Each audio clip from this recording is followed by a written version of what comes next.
বর্ধমান বিশ্ববিদ্যালয়ের তৃতীয় সেমিস্টারের অন্তর্গত যে সমস্ত ছাত্রছাত্রীরা বাংলা ব্যতীত অন্য মেজর পেপার নিয়ে পড়ছো এবং তোমাদের তৃতীয় সেমিস্টারে AEC অর্থাৎ এবিলিটি এনহ্যান্সমেন্ট কোর্স অথবা যেটাকে আমরা মিল বাংলাও বলছি সেই বিষয়টি রয়েছে, তাদের জন্য আজকের এই বিশেষ ভিডিও।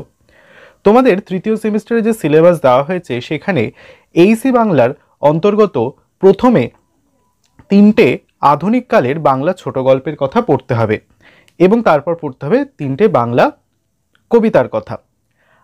এই যে 3টে বাংলা ছোট গল্পের কথা পড়ব তার আজকে প্রথম ক্লাস। প্রথমে তোমাদের সিলেবাসে অন্তর্ভুক্ত হয়েছে রবীন্দ্রনাথ ঠাকুরের লেখা অনবদ্য একটি মানব প্রেমের গল্প এক রাত্রি।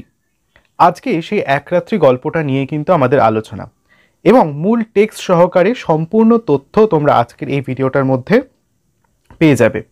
নমস্কার বন্ধুরা, বেঙ্গলি স্টাডি উইথ জি চ্যানেলে তোমাদের সকলকে স্বাগত জানাই। ভিডিওটা শুরু করার আগে একটা অনুরোধ, ভিডিওটা ভালো লেগে থাকলে অবশ্যই ভিডিওটিকে একটি লাইক করে বন্ধুদের সঙ্গে শেয়ার করতে ভুলবে না। চ্যানেলে যদি নতুন হয়ে থাকো তাহলে অবশ্যই চ্যানেলটিকে সাবস্ক্রাইব করে পাশে থাকা বেল আইকনটি প্রেস করে চ্যানেলের সঙ্গে থাকবে। তাহলে চলো দেরি না করে আমরা মূল আলোচনার দিকে এগিয়ে যাই। দেখো, সর্বপ্রথমেই বলবো কবিগুরু রবীন্দ্রনাথ ঠাকুর এমন একজন মানুষ যিনি তার জীবদ্দশায় বহু ছোট গল্প লিখেছেন এবং তার ছোট গল্পগুলি বাংলা সাহিত্যের ইতিহাসে এক অনবদ্য সৃষ্টি। তার মধ্যে থেকেই একটি নক্ষত্রের মধ্যে থেকে যদি ছোট তারা স্ফুরণ ঘটে থাকে তাহলে সেটি হলো এক রাত্রি। এক রাত্রি গল্পটি রবীন্দ্রনাথ ঠাকুরের প্রথম পর্যায়ের গল্প, অর্থাৎ বোঝা যাচ্ছে এটা রবীন্দ্রনাথ ঠাকুরের নবীন বয়সের বা যৌবনকালের একটি গল্প। গল্পের রচনাকাল 1299 সাল বঙ্গাব্দ অনুযায়ী জ্যৈষ্ঠ মাস। এই গল্পটিতে গল্পকার রবীন্দ্রনাথের সঙ্গে আমরা গীতিকার রবীন্দ্রনাথের এক যুগল প্রকাশ কিন্তু লক্ষ্য করতে পারব। প্রথমে বলে রাখি, এই এক রাত্রি গল্পটি সর্বপ্রথম 1299 বঙ্গাব্দে সাধনা পত্রিকায় প্রকাশিত হয়েছিল। এই গল্পটি একটি কাব্যধর্মী গল্প এবং প্রথমেই বললাম এটি রবীন্দ্রনাথের প্রথম পর্বের বা প্রথম কালের গল্পগুলির মধ্যে একটি। তাহলে চলো দেরি না করে আমরা মূল গল্পের আলোচনার দিকে এগিয়ে যাই। রবীন্দ্রনাথ ঠাকুরের লেখা এক রাত্রি। সুরবালার সঙ্গে একত্রে পাঠশালায় গিয়াছি এবং বউ বউ খেলিয়াছি। তাহাদের বাড়িতে গেলে সুরবালার মা আমাকে বড় যত্ন করিতেন এবং আমাদের দুইজনকে একত্রে করিয়া আপনা আপনি বলা বলি করিতেন। আহা, দুটিতে বেশ মানায়। ছোট ছিলাম, কিন্তু কথাটার অর্থ এরকম বুঝিতে পারিতাম। সুরবালার প্রতি যে সর্বসাধারণের অপেক্ষা আমার কিছু বিশেষ দাবি ছিল সে ধারণা আমার মনে বদ্ধমূল হইয়া গিয়াছিল। সেই অধিকার মদে মত্ত হইয়াই তাহার প্রতি যে আমি শাসন এবং উপদ্রব না করিতাম তাহা নহে, সেও সহিষ্ণুভাবে আমার সকল রকম ফরমাস খাটিত এবং শাস্তি বহন করিত। পাড়ায় তাহার রূপের প্রশংসা ছিল, কিন্তু বর্বর বালকের চক্ষে সে সৌন্দর্যের কোনো গৌরব ছিল না। আমি কেবল জানিতাম সুরবালা আমারই প্রভুত্ব স্বীকার করিবার জন্য পিতৃগৃহে জন্মগ্রহণ করিয়াছে, এই জন্য সে আমার বিশেষ রূপ অবহেলার পাত্র। আমার পিতা চৌধুরী জমিদারের নায়েব ছিলেন। তাহার ইচ্ছা ছিল আমার হাতটা পাকিলেই তাহাকে জমিদারের সেরেস্তার কাজ শিখাইয়া কয়েকটা কোথাও গোমস্তাগিরিতে প্রবৃত্ত করিয়া দিবেন। অর্থাৎ বোঝা যাচ্ছে, কিন্তু আমি মনে মনে তাহাতে নারাজ ছিলাম। আমাদের পাড়ার নীলরতন যেমন কলিকাতায় পালাইয়া লেখাপড়া শিখিয়া কালেক্টর সাহেবের নজির হইয়াছে, আমারও জীবনের লক্ষ্য সেইরূপ অত্যুচ্চ ছিল। কালেক্টরের নজির না হইতে পারি তো জজ আদালতে হেড ক্লার্ক হইব, ইহা আমি মনে মনে নিশ্চয় স্থির করিয়া রাখিয়াছিলাম। প্রথমত আমরা যে 3টে প্যারা পড়লাম সেখানে আমরা বুঝতে পারছি গল্পের নায়ক তথা বক্তা তার কোনো নাম নেই। তিনি ছোটবেলার বন্ধু ও সহপাঠিনী সুরবালা একত্রে বন্ধুত্ব স্থাপন করেছেন। সুরবালার প্রতি নায়কের জন্য একটা অধিকার বোধ ছিল। নায়ক সুরবালাকে নানাভাবে উপদ্রব করত, সুরবালাও শান্তভাবে তা মেনে নিত। বক্তা অর্থাৎ নায়কের বাবা ছিলেন জমিদারের নায়েব। তার ইচ্ছা ছিল ছেলে বড় হলে তাকে জমিদারি সেরেস্তার কাজে লাগিয়ে দেবেন, কিন্তু আমাদের নায়কের তা করতে কিন্তু একেবারেই পছন্দ ছিল না। তার ইচ্ছা পাড়ার এক ছেলে নীলরতন কলকাতায় পালিয়ে গিয়ে যেভাবে লেখাপড়া শিখে কালেক্টর সাহেবের নজির হয়েছে, নায়কেরও ইচ্ছা সেরকম নজির না হতে পারলেও জজ আদালতে হেড ক্লার্ক তো হতেই পারবে। পরবর্তীতে সর্বদাই দেখিতাম আমার বাপ উক্ত আদালতজীবী দিগকে অত্যন্ত সম্মান করিতেন। নানা উপলক্ষে মাছটা, তরকারিটা, টাকাটা, শিকাটা লইয়া যে তাহাদের পূজার্চনা করিতে হইত, তাহাও শিশুকাল হইতে আমার জানা ছিল। এজন্যই আদালতের ছোট কর্মচারী এমনকি পেয়াদাগুলো পর্যন্ত হৃদয়ের মধ্যে খুব একটা সম্ভ্রমের আসন দিয়াছিলাম। ইহারা আমাদের বাংলাদেশের পূজ্য দেবতা। ৩৩ কোটি ছোট ছোট নতুন সংস্করণ। বৈষয়িক সিদ্ধিলাভের সম্বন্ধে স্বয়ং সিদ্ধিদাতা গণেশ অপেক্ষা ইহাদের প্রতি লোকের আন্তরিক নির্ভর ঢের বেশি। সুতরাং পূর্বে গণেশের যাহা কিছু পাওনা ছিল, আজকাল ইহারাই তাহা সমস্ত পাইয়া থাকেন। বোঝা যাচ্ছে এখানে হেড ক্লার্কের যারা সঙ্গী রয়েছেন তাদের কথা বলা হয়েছে। আইনজীবীদের তার বাবা অর্থাৎ নায়কের বাবা যথেষ্ট পছন্দ করতেন এবং বাড়িতে যাবতীয় যা যা ভোগ্য বস্তু রয়েছে তাদের দিয়ে সবার আগে সন্তুষ্ট করার চেষ্টা করতেন নায়কের বাবা। এবং তাই তাদের বলা হয়েছে যে সিদ্ধিদাতা গণেশের অপেক্ষা ইহাদের ওপর মানুষের যেন ঢের বিশ্বাস এখন বেশি। সুতরাং গণেশের যাহা কিছু পাওনা ছিল, আজকাল এই ব্যক্তিরাই সমস্ত কিছু পাইয়া থাকেন। আমিও নীলরতনের দৃষ্টান্তে উৎসাহিত হইয়া একসময় বিশেষ সুবিধাযোগে কলিকাতায় পালাইয়া গেলাম। প্রথমে গ্রামের একটি আলাপি লোকের বাসায় ছিলাম। তাহার পরে বাপের কাছ হইতে কিছু কিছু অধ্যয়নের সাহায্য পাইতে লাগিলাম। লেখাপড়া যথানিয়মে চলিতে লাগিল। ইহার উপরে আবার সভা সমিতিতেও যোগ দিতাম। দেশের জন্য হঠাৎ প্রাণ বিসর্জন করা যে আশু আবশ্যক, এ সম্বন্ধে আমার সন্দেহ ছিল না। কিন্তু কি করিয়া উক্ত দুঃসাধ্য কাজ করা যাইতে পারে আমি জানিতাম না এবং কেহ দৃষ্টান্তও দেখাইত না। কিন্তু তাহা বলিয়া উৎসাহের কোনো ত্রুটি ছিল না। আমরা পাড়া গেয়ে ছেলে, কলিকাতার ইচড়ে পাকা ছেলের মতো সকল জিনিসকেই পরিহাস করতে শিখি নাই। সুতরাং আমাদের নিষ্ঠা অত্যন্ত দৃঢ় ছিল। আমাদের সভার কর্তৃপেরা বক্তৃতা দিলেন, আর আমরা চাঁদার খাতা লইয়া না খাইয়া দুপুরে রৌদ্রে টো টো করিয়া বাড়ি বাড়ি ভিক্ষা করিয়া বেড়াইতাম। রাস্তার ধারে দাঁড়াইয়া বিজ্ঞাপন বিলি করিতাম। সভাস্থলে গিয়া বেঞ্চি চৌকি সাজাইতাম। দলপতির নামে কেহ একটা কথা বলিলে কোমর বাঁধিয়া মারামারি করিতে উদ্যত হইতাম। শহরের ছেলেরা এইসব লক্ষণ দেখিয়া আমাদিগকে বাঙাল বলিত। অর্থাৎ বোঝা যাচ্ছে নীলরতনের মতোই একদিন নায়কও কিন্তু কলকাতায় পালিয়ে চলে আসেন, পড়াশোনা আরম্ভ করলেন। দেশে তখন রাজনীতির হাওয়া। কলকাতায় সে এসেছিল নজির সেরেস্তাদের হাতে। এগিয়ে গেলেন মাতসিনি, গ্যারিবল্ডি হওয়ার দিকে। ক্রমশ নায়ক জড়িয়ে পড়লেন কাদের মধ্যে? রাজনীতির সঙ্গে। গ্রামের ছেলেরা নেমে পড়ল দেশের কাজে, মিটিং মিছিল করতে চাঁদা তুলল, সভার আয়োজন করল। নাজির সেরেস্তাদার হইতে আসিয়াছিলাম, কিন্তু মাতসিনি গ্যারিবল্ডি হইবার আয়োজন করিতে লাগিলাম। এইমাত্র বললাম। এমন সময় আমার পিতা এবং সুরবালার পিতা একমত হইয়া সুরবালার সহিত আমার বিবাহের জন্য উদ্যোগী হইলেন।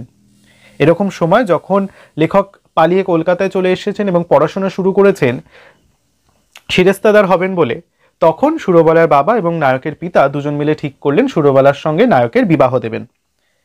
আমি 15 বছর বয়সের সময় কলিকাতায় পালাইয়া আসি। তখন সুরবালার বয়স 8, এখন আমি 18।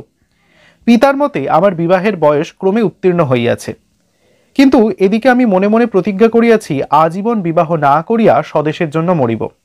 বাপকে বলিলাম, বিদ্যাভ্যাস সম্পূর্ণ সমাধা না করিয়া বিবাহ করিব না। অর্থাৎ লেখক এখানে মিথ্যে কথা বললেন। লেখক প্রাণপণে মনে মনে ঠিক করেছিলেন, ক্ষমা করবেন নায়ক, যে তিনি বিবাহ না করে স্বদেশের জন্য প্রাণ দেবেন। এবং তার জন্য তিনি তার বাবাকে মিথ্যা কথা বললেন এভাবে যে বিদ্যাভ্যাস অর্থাৎ পড়াশোনা যতদিন না শেষ হচ্ছে তিনি বিবাহ করবেন না। 2-4 মাসের মধ্যে খবর পাইলাম উকিল রামলোচন বাবুর সহিত সুরবালার বিবাহ হইয়া গিয়াছে। যেই তিনি বললেন নায়ক বিবাহ করবেন না, 2-3 মাসের মধ্যেই কিন্তু সুরবালার বাবা এক উকিল রামলোচন বাবুর সাথে সুরবালার বিবাহ ঠিক করিয়া দিয়ে বিবাহ হয়েও গেছে। পতিত ভারতের চাঁদা আদায় কার্যে ব্যস্ত ছিলাম। এই সংবাদ অত্যন্ত তুচ্ছ বোধ হইল। কোন সংবাদের কথা বলা হয়েছে? সুরবালার বিবাহের কথা। যে সুরবালা তার কাছে ছোটবেলার সব থেকে স্নেহের মানুষ, সেই সুরবালার সঙ্গে বিবাহ হওয়া হতে গিয়েও কিন্তু নায়কের বিবাহ হলো না। এন্ট্রান্স পাশ করিয়াছি, ফার্স্ট আর্টস দিব, এমন সময় পিতার মৃত্যু হইল। সংসারে কেবল আমি একা নই, মাতা এবং দুটি ভগ্নীও আছেন। সুতরাং কালেজ ছাড়িয়া কাজের সন্ধানে ফিরিতে হইল। বহু চেষ্টায় নওয়াখালী বিভাগের একটি ছোট্ট শহরে এন্ট্রান্স স্কুলের সেকেন্ড মাস্টারি পদ প্রাপ্ত হইলাম। মনে করিলাম আমার উপযুক্ত কাজ পাইয়াছি। উপদেশ এবং উৎসাহ দিয়া এক একটি ছাত্রকে ভাবি ভারতের এক একটি সেনাপতি করিয়া তুলিব। এমন সময় দেখা গেল কিছু মাস পর, যখন আমাদের নায়ক এন্ট্রান্স পরীক্ষায় পাশ করেছেন এবং ফার্স্ট আর্টস পরীক্ষায় বসবেন, সেরকম সময় নায়কের বাবা মারা যান। নায়কের বাবা সংসারে একা নন, সংসারে রয়েছেন মা এবং দুই বোন। তাদের পেট চালানোর জন্য নায়ক এবার পড়াশোনা ছেড়ে লেগে পড়লেন কাজের খোঁজে। খুব সৌভাগ্যবশত এবং অনেক চেষ্টায় নোয়াখালী বিভাগের একটি ছোট শহরে এন্ট্রান্স স্কুলের সেকেন্ড মাস্টারি পদ তিনি লাভ করলেন এবং মনে মনে ভেবে নিলেন যে এটাই হচ্ছে তার একমাত্র উপযুক্ত কাজ। এবার তিনি কি করবেন, তার ছাত্রদের ভাবি ভবিষ্যতের নাগরিক হিসেবে, ভবিষ্যতের যোদ্ধা হিসেবে এক একটি সেনাপতি তার ছাত্রদের তিনি করে তুলবেন ভারতের জন্য। কাজ আরম্ভ করিয়া দিলাম। দেখিলাম ভাবি ভারতবর্ষের অপেক্ষা আসন্ন এক্সামিনের তারা ঢের বেশি। এমন সময় তিনি কাজও আরম্ভ করে দিয়েছেন সেনাপতি তৈরি করাতে, কিন্তু দেখছেন যে সেনাপতি তৈরি করার থেকে আসন্ন পরীক্ষার তারা ঢের বেশি। ছাত্রদিগকে গ্রামার অ্যালজেব্রার বহির্ভূত কোনো কথা বলিলে হেডমাস্টার রাগ করে। মাস দুয়েকের মধ্যে আমারও উৎসাহ নিস্তেজ হইয়া আসিল। আমাদের মতো প্রতিভাহীন লোক ঘরে বসিয়া নানা রূপ কল্পনা করে। অবশেষে কার্যক্ষেত্রে নামিয়া ঘাড়ে লাঙল বহিয়া পশ্চাৎ হইতে লেজ মলা খাইয়া নতশিরে সহিষ্ণুভাবে প্রত্যাহিক মাটি ভাঙার কাজ করিয়া সন্ধ্যাবেলায় এক পেটে জাবনা খাইতে পাইলেই সন্তুষ্ট থাকে। লম্ফে ঝম্পে আর উৎসাহ থাকে না। অগ্নিদাহের আশঙ্কায় একজন করিয়া মাস্টার স্কুলের ঘরেতেই বাস করিত। আমি একা মানুষ, আমার উপরই সেই ভার পড়িয়াছিল। স্কুলের বড় আটচালা সংলগ্ন একটি চালায় আমি বাস করিতাম। অর্থাৎ আমাদের কথক বা নায়ক চরিত্র তিনি যে স্কুলে কাজ করছিলেন, সেই স্কুলে অগ্নিদাহ অর্থাৎ কি কোনো প্রকারে সেই সময় যেহেতু একটা উত্তাল পরিবেশ চলছে, চারিদিকে একটা ভয়ানক অরাজনৈতিক পরিবেশ রয়েছে, সেরকম সময় স্কুলে কোনোভাবে যদি ইংরেজ সরকার আগুন লাগিয়ে দেয়, তার ভয়ে যে কোনো একজন স্কুল মাস্টারকে স্কুল সংলগ্ন একটি বিল্ডিং বা আমাদের যেখানে বলা হয়েছে আটচালা সংলগ্ন ছোট একটি চালায় থাকতে হতো। লেখক আমাদের বলেছেন যে নায়ক যেহেতু একাই থাকেন, সংসারে তার কেউ নেই, তাই সেই দায়িত্বটা কিন্তু নায়কের ওপরই বর্তিয়েছে। স্কুল ঘরটি লোকালয় হইতে কিছু দূরে একটি বড় পুষ্করিণীর ধারে। চারিদিকে সুপারি, নারিকেল ও মাদারের গাছ এবং স্কুল গৃহের প্রায় গায়েই দুটা প্রকাণ্ড বৃদ্ধ নিম গাছ গায়ে গায়ে সংলগ্ন হইয়া ছায়া দান করিতেছে। একটা কথা এতদিন উল্লেখ করি নাই এবং এতদিন উল্লেখযোগ্য বলিয়া মনেও হয় নাই। এখনকার সরকারি উকিল রামলোচন রায়ের বাসা আমাদের স্কুল ঘরের অনতি দূরে। তাহলে বোঝা যাচ্ছে যে এই সুরবালার সঙ্গে রামলোচন বাবুর নামক এক উকিলের বিবাহ হয়েছিল, সেই সুরবালা বিবাহের পর কিন্তু রামলোচন বাবুর সঙ্গে সেই গ্রামে এসেই উপস্থিত হয়েছেন থাকবেন বলে, যেখানে আমাদের কথক রয়েছেন। তার বাড়ি কোথায়? সেই উকিল রামলোচন রায়ের বাসা আমাদের স্কুল ঘরের অনতি দূরে। অনতি দূরে মানে কি খুব একটা দূরে নয়, কাছেই। এবং তাহার সঙ্গে তাহার স্ত্রী আমার বাল্য সখী সুরবালাও ছিল, তাহা আমার জানা ছিল। রামলোচন বাবুর সঙ্গে আমার আলাপ হইল। সুরবালার সহিত বাল্যকালে আমার জানাশোনা ছিল, তাহা রামলোচন বাবু জানিতেন কিনা জানি না। আমিও নতুন পরিচয়ে সে সম্বন্ধে কোনো কথা বলা সঙ্গত বোধ করিলাম না। এবং সুরবালা যে কোনো কালে আমার জীবনের সঙ্গে কোনরূপভাবে জড়িত ছিল, সে কথা আমার ভালো করিয়া মনে উদয় হইল না। একদিন ছুটির দিনে রামলোচন বাবুর বাসায় তাহার সহিত সাক্ষাৎ করিতে গিয়াছি। মনে নাই কি বিষয় আলোচনা হইতেছিল, বোধ করি বর্তমান ভারতবর্ষের দুরবস্থা সম্পর্কে। তিনি যে সেজন্য বিশেষ চিন্তিত এবং ম্রিয়মান ছিলেন তাহা নহে, কিন্তু বিষয়টা এমন যে তামাক টানিতে টানিতে এ সম্বন্ধে ঘণ্টা দেড়েক অনর্গল শখের দুঃখ করা যাইতে পারে। এমন সময়ে পাশের ঘরে অত্যন্ত মৃদু একটু চুরির টুংটাং, কাপড়ের একটুখানি খসখস এবং পায়েরও একটুখানি শব্দ শুনতে পাইলাম। বেশ বুঝিতে পারিলাম জানালার ফাঁক দিয়া কোনো কৌতূহলপূর্ণ নেত্র আমাকে নিরীক্ষণ করিতেছে। তৎক্ষণাৎ দুখানি চোখ আমার মনে পড়িয়া গেল, বিশ্বাস, সরলতা এবং শৈবপ্রীতিতে ঢলঢল দুখানি বড় বড় চোখ, কালো কালো তারা, ঘনকৃষ্ণ পলব, স্থির স্নিগ্ধ দৃষ্টি। সহসা হৃৎপিণ্ডকে কে যেন একটা কঠিন মুষ্টির দ্বারা চাপিয়া ধরিল এবং বেদনায় ভিতরটা টনটন করিয়া উঠিল। বাসায় ফিরিয়া আসিলাম, কিন্তু সেই ব্যথা লাগিয়া রহিল। লিখি, পড়ি, যাহা করি, কিছুতেই মনের ভার দূর হয় না। মনটা সহসা একটা বৃহৎ বোঝার মতো হইয়া বুকের শিরা ধরিয়া দুলিতে লাগিল। সন্ধেবেলায় একটু স্থির হইয়া ভাবিতে লাগিলাম, এমনটা হইল কেন? মনের মধ্য হইতে উত্তর আসিল, তোমার সে সুরবালা কোথায় গেল? আমি প্রত্যুত্তরে বলিলাম, আমি তো তাহাকে ইচ্ছা করিয়া ছাড়িয়া দিয়াছি, সে কি চিরকাল আমার জন্য বসিয়া থাকিবে? মনের ভিতর থেকে কে বলিল, তখন যাহাকে ইচ্ছা করিলেই পাইতে পারিতে, এখন মাথা খুঁড়িয়া মরিলেও তাহাকে একবার চক্ষে দেখিবার অধিকারটুকুও পাইবে না। কি যন্ত্রণা, বোঝা যাচ্ছে তো? যেই সময় কথককে বলা হয়েছিল সুরবালার সঙ্গে বিবাহ করতে, তিনি তখন অজুহাত দেখিয়ে বলেছিলেন যে না, তিনি এখন বিবাহ করতে পারবেন না। মনোবাসনা ছিল আজীবন অবিবাহিত থেকে দেশের সেবা করে যাবেন। কিন্তু সেই সুরবালাই তার বাল্য সখী যে কখন অন্যের হাত ধরে বিবাহ করে ফেলেছে, সে খবর আসা মাত্র লেখকের কিন্তু আমাদের কোনো ভ্রুক্ষেপ হলো না। কয়েকদিন পর কথক যখন জানতে পারলেন যে তার গ্রামের স্কুলটির পাশেই অনতি দূরেই সুরবালা এবং তার স্বামী রামলোচনবাবু এসে উপস্থিত হয়েছেন থাকবে বলে, তারপরে তার মনের মধ্যে একটা যেন দোলাচল শুরু হলো। মনের মধ্যে থেকে বারবার একটাই প্রশ্ন উঠে আসছিল, চিরকাল কি সুরবালা তার জন্য বসে থাকবে? কিন্তু হঠাৎই তার যেন আবার এই কথাটাও স্মরণ করিয়ে দিয়ে যাচ্ছিল তার অন্তর্মন, যে সুরবালাকে কিছু বছর আগে সে চাইলেই পেত, কিন্তু এখন এমন সময় উপস্থিত হয়েছে যে একেবারে চোখে দেখার অধিকারটুকুও, একবারের জন্য দেখার অধিকারটুকুও তা সে আর পাবে না। সেই শৈশবে সুরবালা তোমার যতই কাছে থাকুক, তাহার চুরির শব্দগুলি শুনিতে পাও, তাহার মাথা ঘষার গন্ধ অনুভব করো, কিন্তু মাঝখানে বরাবর একখানা করিয়া দেয়াল থাকিবে। আমি বলিলাম, তা থাক না, সুরবালা আমার কে? উত্তর শুনিলাম, সুরবালা আজ তোমার কেহই নয়, কিন্তু সুরবালা তোমার কি না হইতে পারিত? মনের মধ্যে থেকে একটা অন্তর্দ্বন্দ্ব যেন কথক উপলব্ধি করছেন। তিনি বুঝতে পারছেন যে সুরবালা তার কিন্তু এখন কেউই নয়, কিন্তু তাও যেন তার মন সায় দিচ্ছে না এবং বারে বারে বলে উঠছে, সুরবালা কি তোমার হতে পারতো না? তুমি যে কাজটা করেছো তার জন্যই তো তোমার আজকের এই দুর্গতি। সে কথা সত্য, সুরবালা কি না আমার হইতে পারিত? আমার সবচেয়ে অন্তরঙ্গ, আমার সবচেয়ে নিকটবর্তী, আমার জীবনের সমস্ত সুখ দুঃখ ভাগিনী হইতে পারিত। সে আজ এত দূর, এত পর, আজ তাহাকে দেখা নিষেধ, তাহার সঙ্গে কথা কওয়াও দোষ, তাহার বিষয়ে চিন্তা করা পাপ। আর একটা রামলোচন, কোথাও কিছু নাই, হঠাৎ আসিয়া উপস্থিত। কেবল গোটা দুয়েক মুখস্থ মন্ত্র পড়িয়া সুরবালাকে পৃথিবীর আর সকলের নিকট হইতে এক মুহূর্তে ছো মারিয়া লইয়া গেল। আমি মানব সমাজে নূতন নীতি প্রচার করিতে বসি নাই, সমাজ ভাঙিতে আসি নাই, বন্ধন ছিঁড়িতে আসি নাই, বা বন্ধন ছিঁড়িতে চাই না। আমি আমার মনের প্রকৃত ভাবটা ব্যক্ত করিতেছি মাত্র। আপন মনে যে সকল ভাব উদয় হয়, তাহার কি সবই বিবেচনা সঙ্গত? রামলোচনের গৃহভিত্তির আড়ালে যে সুরবালা বিরাজ করিতেছিল, সে যে রামলোচনের অপেক্ষাও বেশি করিয়া আমার, একথা আমি কিছুতেই মন হইতে তাড়াইতে পারিতেছিলাম না।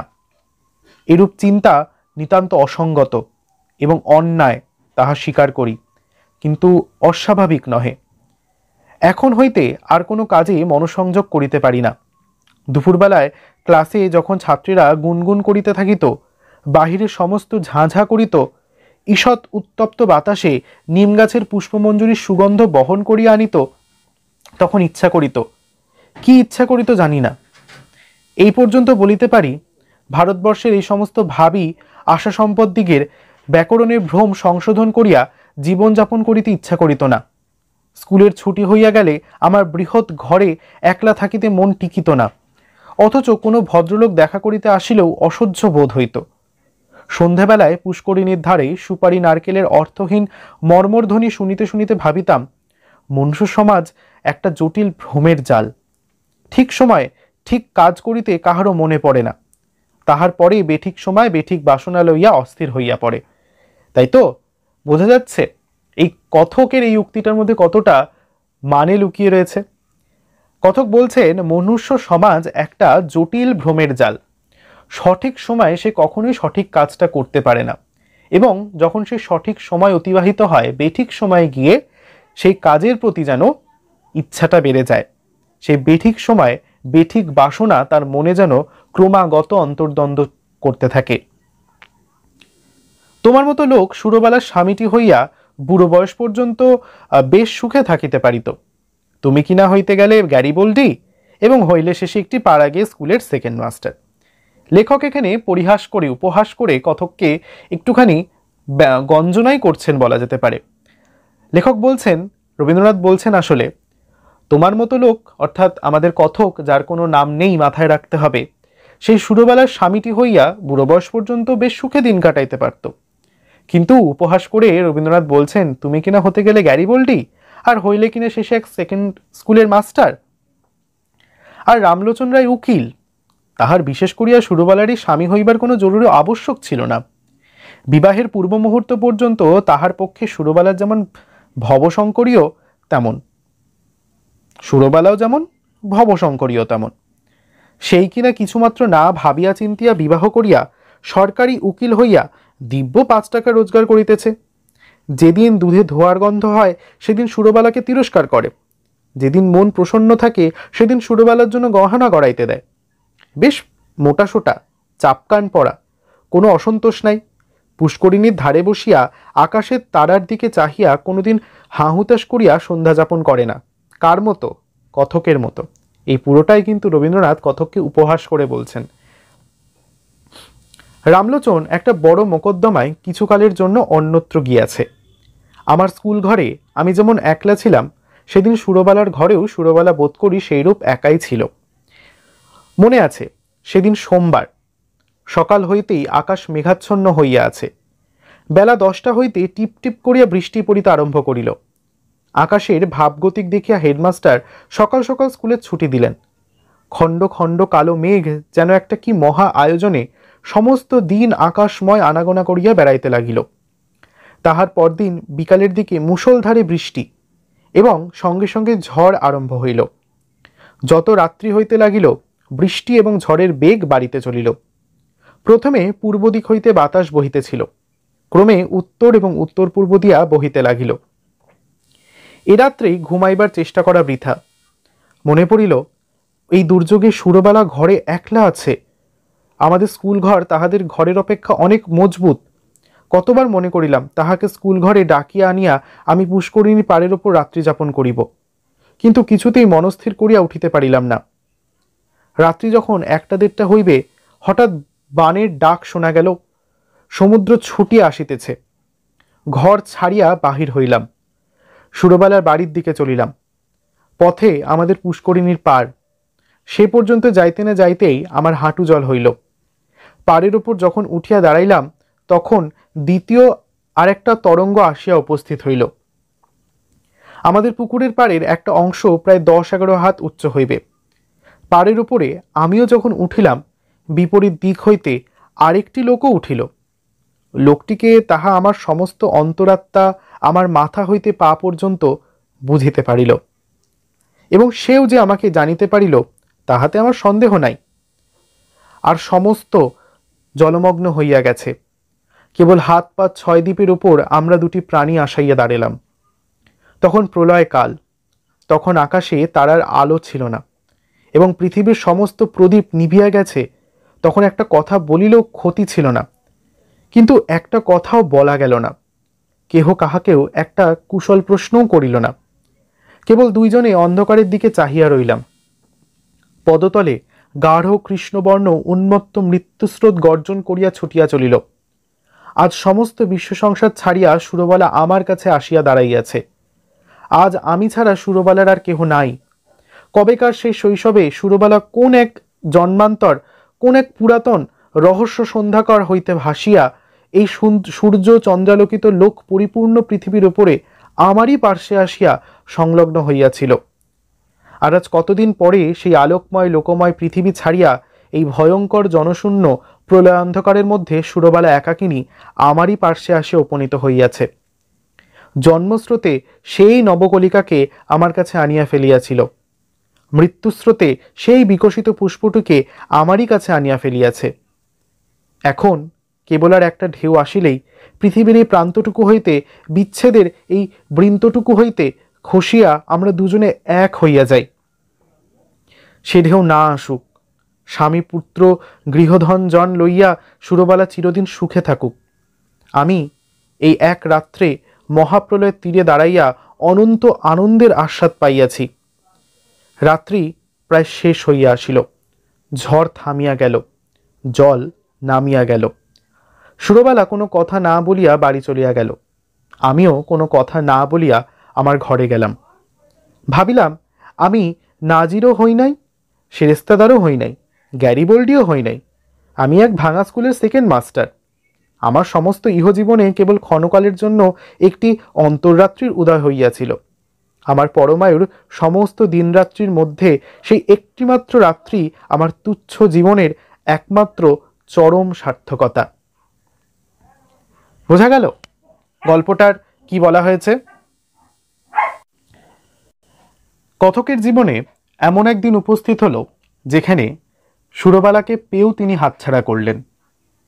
সুরবালা এত কাছে থাকা সত্ত্বেও সুরবালার সঙ্গে দেখা করা, কথা বলা, এ সমস্ত কিছু তার এখন অতীত বলে মনে হতে লাগলো। কিন্তু ভাগ্যের পরিহাসে এলো সেই এক রাত্রি। মোকদ্দমার কাজে রামলোচন সেদিন অন্যত্র গেছেন। যেদিন সকাল থেকে দুর্যোগ শুরু হলো, পরের দিন বিকেলে শুরু হলো মুষলধারে বৃষ্টি এবং সঙ্গে প্রচণ্ড ঝড়। যত রাত বাড়তে লাগলো, ঝড় বৃষ্টিও তত বাড়তে লাগলো। চালাঘরে স্কুলমাস্টার একা, রামলোচনের বাড়িতে সুরবালাও একা। মাঝরাতে সমুদ্রের দিক থেকে ছুটে এলো এক প্রবল প্রলয়ঙ্কর জলোচ্ছ্বাস। প্রাণের দায়ে মাস্টার মাটির ঘর ছেড়ে আশ্রয় নিল পুকুরের উঁচু পাড়ের ওপর। বিপরীত দিক থেকে আরেকটা মানুষও আশ্রয়ের জন্য উঠে এলে উঁচু পাড়ের ঠিক ওই স্থানটিতেই। গভীর রাত্রিকালীন অন্ধকারে পরস্পরের না দেখা গেল, অন্তরাত্মা দিয়ে কথক বুঝতে পারলেন অপর প্রান্তে দাঁড়িয়ে থাকা ব্যক্তিটি আগন্তুক সুরবালা। চারিদিক তখন নিকষ অন্ধকার, চারিদিক জলমগ্ন। পুকুরের উঁচু পাড়ের ওপর দাঁড়িয়ে দুটি প্রাণী, দুজনে নিঃশব্দে দাঁড়িয়ে রইল। কেউ কাউকে কোনো কথা বলল না। পায়ের তলায় মৃত্যু স্রোত বইতে লাগলো, আর একটা ঢেউ হেলেই হয়তো দুজনে এক হয়ে যাবে মৃত্যুর মধ্যে দিয়ে। কিন্তু না, সে ঢেউ যেন না আসে। স্বামী পুত্র নিয়ে যেন সুখে থাকুক সুরবালা, কথকের এইটুকুই প্রার্থনা। রাত্রি, অনন্ত রাত্রি শেষ হলো, দুর্যোগও শেষ হলো। সুরবালা ঘরে ফিরে গেল। নায়কও তখন ঘরে ফিরে এলেন। কেউ কোনো কথা বললেন না, কিন্তু নায়কের মন এক পরম প্রাপ্তিতে ভরে গেল। তখন নায়ক ভাবতে লাগলেন এই রাত্রিটি তার চরম সার্থকতা। তাহলে বোঝা গেল এক রাত্রি গল্পের মূল জিস্টে কি বলা হয়েছে। এই গল্প থেকে তোমাদের যেহেতু মূলত এমসিকিউ টাইপের প্রশ্ন আসবে, তাই এখান থেকে কিন্তু তোমাদের গল্পটা খুঁটিয়ে পড়াটা খুব গুরুত্বপূর্ণ। তার জন্যই সাহায্যার্থে তোমাদের জন্য আমি একটা বিশেষ বই অলরেডি কিন্তু আমাদের কমিউনিটি পোস্টে বলেছি, এবং ইতিমধ্যে কিন্তু তুমি সেই বইটা তোমার স্ক্রিনেও দেখতে পাচ্ছ। আরামবাগ বুক হাউস থেকে প্রকাশিত হতে চলেছে BA বাংলা পরিচয় এইসি পেপারে ছাত্রছাত্রীদের জন্য, যেখানে তোমরা বইটির মধ্যে মূল পাঠ, উৎস গ্রন্থ, মূল ভাব, বিষয়বস্তু এবং পরীক্ষার উপযোগী গুরুত্বপূর্ণ এমসিকিউর সহায়িকা বই পেতে চলেছ। প্রত্যেকটা চ্যাপ্টারের আলোচনা এখানে সুনিপুণভাবে করা রয়েছে, যেখানে বইটির সম্পাদনায় রয়েছেন S মিত্র এবং সহযোগিতায় রয়েছে জে সাহা অর্থাৎ আমি। আশা করছি বইটা তোমাদের অর্থাৎ ছাত্রছাত্রীদের সাহায্যও করবে এবং তোমাদের পরীক্ষায় উত্তীর্ণ হতে এগিয়ে দেবে। বইটা এখনো প্রকাশিত হয়নি, যেদিন প্রকাশিত হবে, কাজ চলছে, সেদিনই কিন্তু আমি তোমাদের অবশ্যই জানিয়ে দেব। আজকের ভিডিওটা তাহলে এখানেই শেষ করছি। পরবর্তীতে এইসির যে পরবর্তী চ্যাপ্টারগুলো রয়েছে, যেখানে আদরিনী, তাজমহল এবং কবিতাগুলোর আলোচনা নিয়ে কিন্তু এই চ্যানেলে হাজির হব। যদি সেই ভিডিওগুলো পেতে চাও তাহলে কিন্তু অবশ্যই চ্যানেলটাকে সাবস্ক্রাইব করে রাখবে এবং পাশে থাকা বেল আইকনটিকেও প্রেস করে রাখবে, দেখা হচ্ছে তাহলে পরের ভিডিওটিতে। আমাদের সোশ্যাল মিডিয়া হ্যান্ডেলগুলো যুক্ত হতে ভুলবে না। আমাদের ফেসবুক, ইনস্টাগ্রাম এবং হোয়াটসঅ্যাপ চ্যানেলের লিঙ্ক ডেসক্রিপশন বক্সে দেওয়া রয়েছে, তোমরা সেখান থেকে কিন্তু যোগাযোগ করতে পারো। পড়াশোনা করতে থাকো। টাটা।